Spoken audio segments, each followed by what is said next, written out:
Welcome to Highlight Your Healing. I'm Shannon Roan, grief coach and founder of J&J Journals.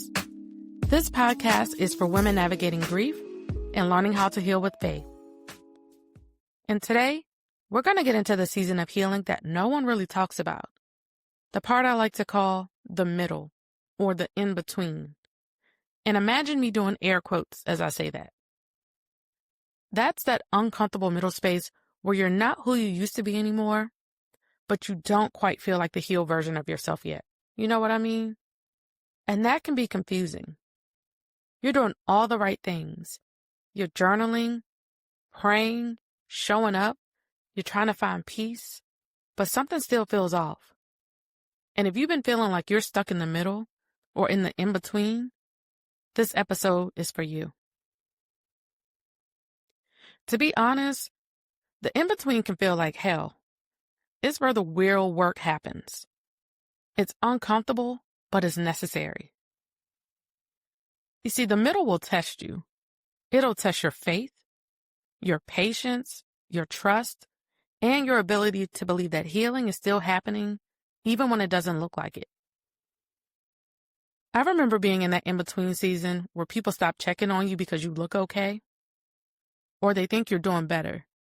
But what they don't see are those quiet moments at night when you still replay everything in your mind, or you just start crying for reasons you can't even explain. That's the in-between. It's kind of like a tug-of-war between gratitude and grief. You can be on your healing journey and still have hard days.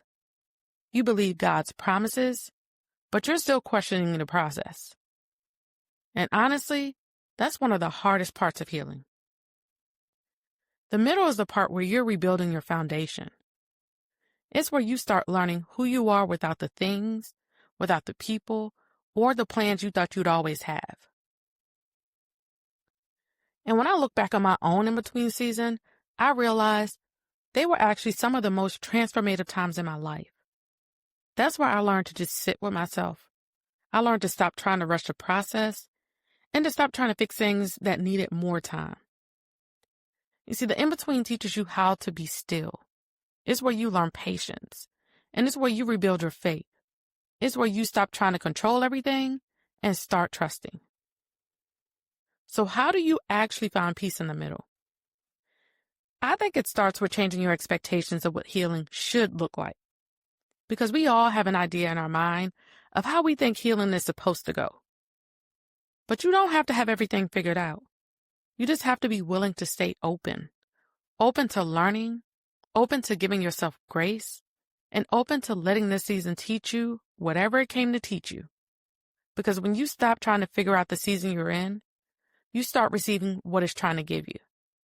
And sometimes what it's giving you is rest. Sometimes it's perspective. And sometimes it's the strength you didn't even know you had.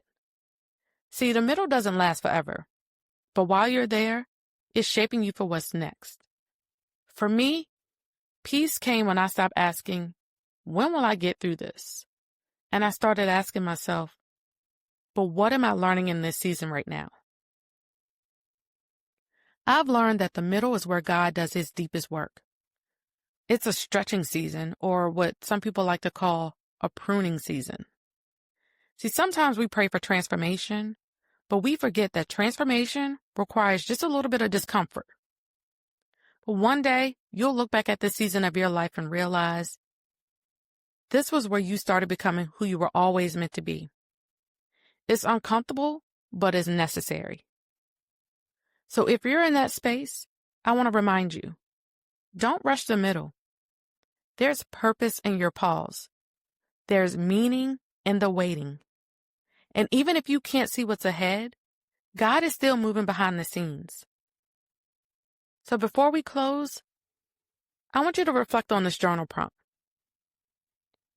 What is this in-between season trying to teach me now?